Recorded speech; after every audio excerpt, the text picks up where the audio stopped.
आज मी तुम्हाला सांगणार आहे की घरच्या घरी तुम्हाला क्लीनअप कसं करायचं आहे. जे वर्किंग वुमन्स असतात किंवा जे घरीसुद्धा असतात त्यांनाही मुलांना आणण्यासाठी शाळेत, ट्यूशनमध्ये, क्लासेसमध्ये आणायला जायला लागतंच आणि त्याचा सर्वात परिणाम हा आपल्या स्किनवरती होत असतो.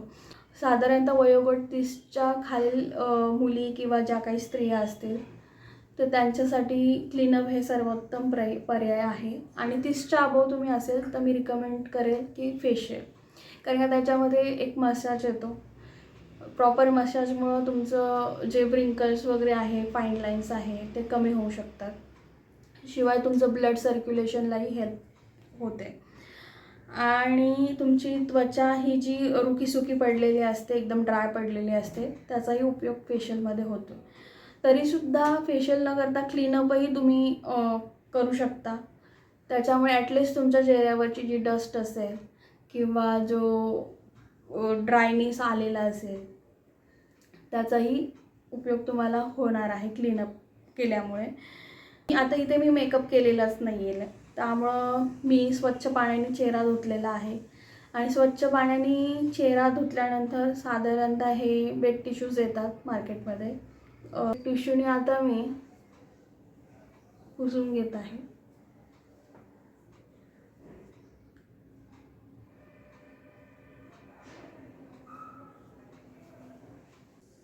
जे ऑफिस गोईंग वुमेन्स आहेत त्यांनी आपल्या पर्समध्ये वेट टिश्यूज कॅरी करा, कारण का सतत प्रवासात वगैरे असताना तुम्हाला पाणी तर नसणार आहे, मग हे वेट टिश्यूज उपयोगी येतात त्यावेळेला.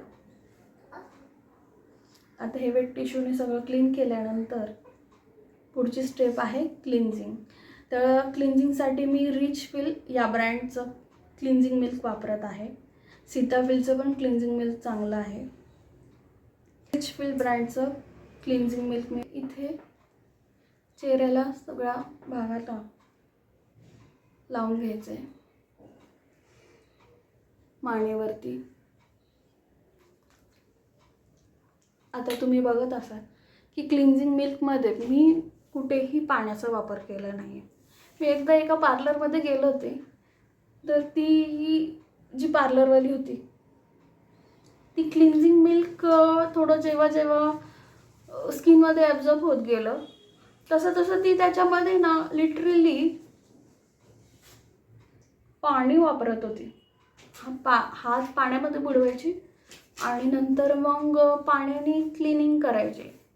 तर माझं असं म्हणणं आहे की तुम्ही साधारणतः पाण्याचा वापर इथं क्लिन्झिंग मिल्कमध्ये ॲड करू नका, कारण का ऑलरेडी हे क्लिन्झिंग मिल्क हे केमिकल फॉर्म्युलेशनमध्ये बनवलेलं असतं. तर त्याचा तुम्हाला योग्य असा परिणाम जाणून घ्यायचा असेल किंवा त्याचा रिझल्ट हवा असेल तर त्याच्यात पाणी का मिक्स करायचं.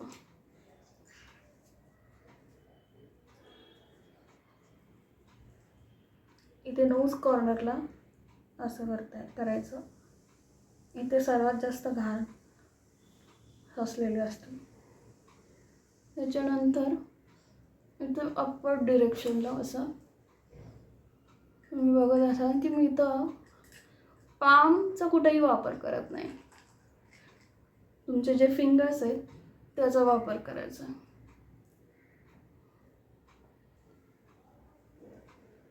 बघा, हाताची मूवमेंट तुम्ही बघा. 1 बाय 1 एक हात फिरवायचा आहे अपवर्ड डिरेक्शनला ऑलवेज. ते खाली तुमचा जसा हात गेला की तुम्हाला सुरकुत्या लवकर येणार. त्यामुळं काही करताना तुमची जी स्किन क्लीन करायची असेल तर ऑलवेज अपवर्ड डिरेक्शनला मूवमेंट करायची.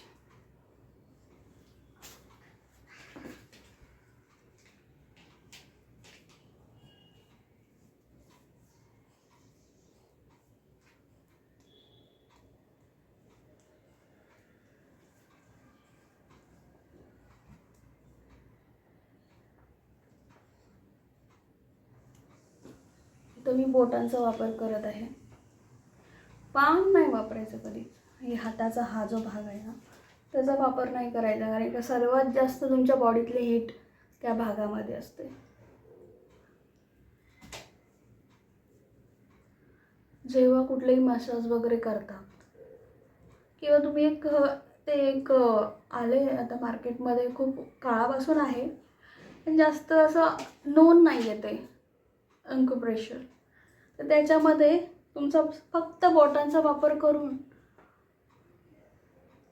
तुमचं ब्लड सर्क्युलेशनचा चालना मिळण्यासाठी ते असतं.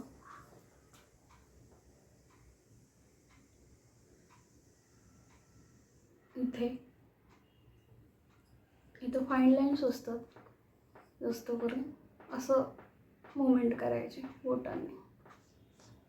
आणि तुमचा इथे जो डोळ्यांचा भाग असतो तो खूपच नाजूक असतो, तिथे असं सर्क्युलर मोशनमध्ये हळूहळू हळूहळू मुवमेंट करायची. बघा, मी कुठेही पाण्याचा वापर केलेला नाही आहे. का करायचा पाण्याचा वापर?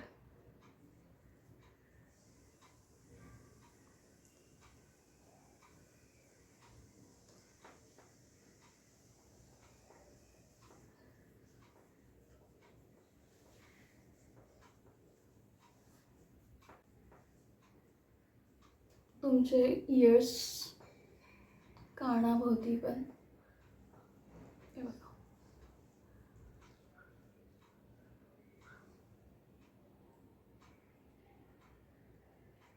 इथे दाब द्यायचा,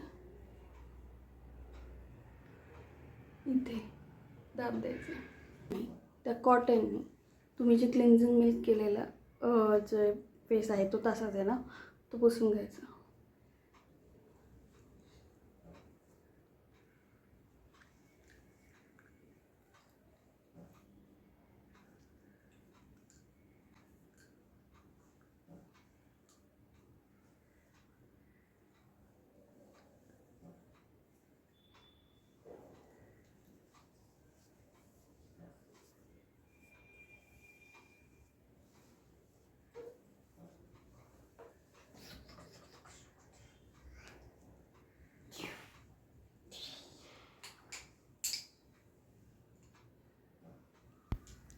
तर अशाच प्रकारच्या tips and tricks makeup, fashion आणि स्किन केअर रिलेटेड तुम्हाला जाणून घ्यायचं असेल तर माझ्या चॅनलला नक्कीच सबस्क्राईब करा.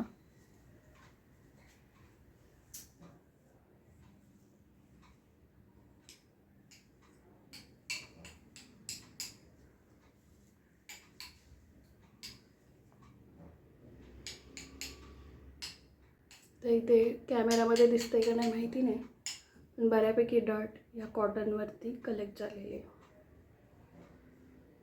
कॉटन यूज केलं ना की तुमच्या जे चेहऱ्यावरती जे पोर्स वगैरे असतात, एकदम बारीक बारीक छिद्र असतात, त्याच्यापर्यंत तो कॉटन पोचतो आणि त्यामुळे जास्तीत जास्त क्लिन्झिंग होऊन जातं. पुढची स्टेप आहे स्क्रबिंग. आता हे डॉक्टर रशीलचं मी स्क्रबर घेतलं आहे, चॉकलेट फ्लेवरचं, आणि हे ऑल स्किन टाईपसाठी आहे. याचे वेगवेगळे ऑल स्किन टाईप्स, तुमची स्किन खूप ऑइली असेल तर ऑइली स्किनसाठी पण आहे. त्याच्यानंतर तुमची स्किन नॉर्मल असेल, ड्राय असेल तर त्याच्यासाठी पण स्क्रबर असतं. तर इथे साधारणतः कुठल्याही प्रोडक्टच्या पॅकेजवरती लिहिलेलं असतं की ते कुठल्या स्किन टाईपसाठी, की हे चॉकलेट फ्लेवरचे ऑल स्किन टाईपसाठी चांगलं आहे. मार्केटमध्ये ऑइली स्किन, ड्राय स्किन, त्याच्यानंतर ऑल स्किन टाईपसाठी स्क्रबर येतं आणि त्यानुसार तुम्ही घ्यायचे. मोस्ट प्रॉब्लेबली सगळ्याच प्रोडक्टच्या पॅकेजिंगवरती लिहिलेलं असतं की ते कुठल्या स्किन टाईपसाठी आहे. कारण का इथे जास्तीत जास्त ब्लॅक हेड्स, व्हाईट हेड्स असतं, की जिथे तुमची जी छिद्र असतात तिथे घाण जाऊन जवळ, त्याच्यानंतर शरीरातील घाम बाहेर पडून ब्लॅक हेड्स, व्हाईट हेड्स येतात.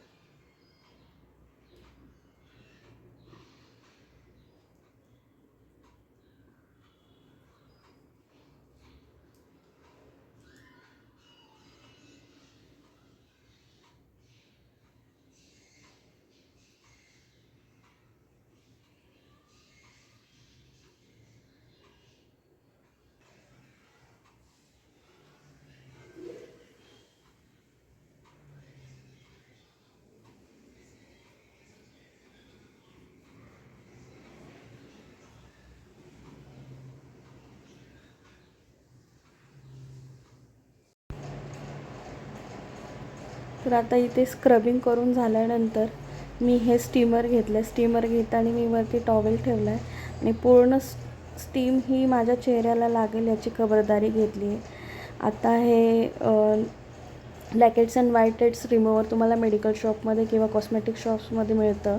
त्याने हे मी नोजवरचे जे ब्लॅकहेड्स व्हाईट हेड्स आहे ते क्लीन करून घेते आहे. स्टीम घेतल्यानंतर पोर्स ओपन होतात, त्यामुळे ब्लॅकहेड्स व्हाईट हेड्स हे पटापट निघण्यासाठी मदत होते आणि ते खूप इझिली निघतात.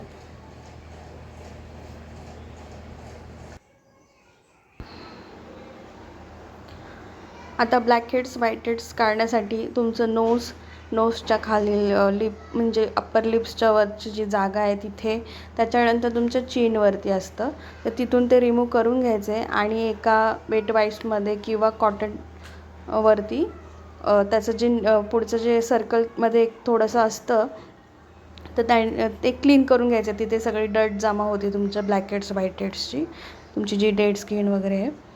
त्याच्यानंतर इथं मी टोनर घेतलेलं आहे रोज वॉटरचं टोनर मी स्प्रे करून घेतलं आहे पूर्ण चेहऱ्याला, मानेवरती वगैरे. टोनिंग झाल्यानंतर ते थोडंसं वाळून द्यायचं आहे. टोनरनंतर तुमची नेक्स्ट स्टेप आहे फेस मास्क. आता फेस मास्कसाठी इथं मी हे एव्हरयूथचं अतिशय 10-15 रुपयाला फेस मास्क येतं. आता हे मी ऑरेंजवालं आहे. तर हे ऑरेंजमध्ये कसं असतं की विटॅमिन सी वगैरे असतं, ते तुमच्या स्किनसाठी खूप चांगलं राहतं विटॅमिन सी. त्यामुळं हे मी ऑरेंज फ्लेवरचं फेस मास्क अप्लाय करून घेत आहे सगळीकडे चेहऱ्याला. आता हे फेस मास्क अप्लाय करून घेतल्यानंतर ते साधारणतः तुम्ही 15 ते 20 मिनटं ठेवायचं आहे आणि त्याच्यानंतर तुमच्या चेहऱ्याच्या वरील बाजूनी ते पील करायचं आहे. म्हणजे ते असं जसं की आपण छिलतो कसं, तसं ते एक प्रकारचं पील करून घ्यायचं आहे, ते काढून घ्यायचे. आता तुम्ही इथे बघू शकता की मी हे इथून कसं काढते. पूर्ण माझ्या माथ्याच्या बाजूनी मी ते खालच्या डिरेक्शनमध्ये सगळं क्लीन करून घेत आहे आणि ते एकदा झाल्यानंतर तुमचं इथे क्लीनअपची स्टेप पूर्ण होऊन जाते. त्याच्यानंतर तुम्ही तुमच्या चेहऱ्यावरती मॉइश्चरायझर सनस्क्रीन लावू शकता.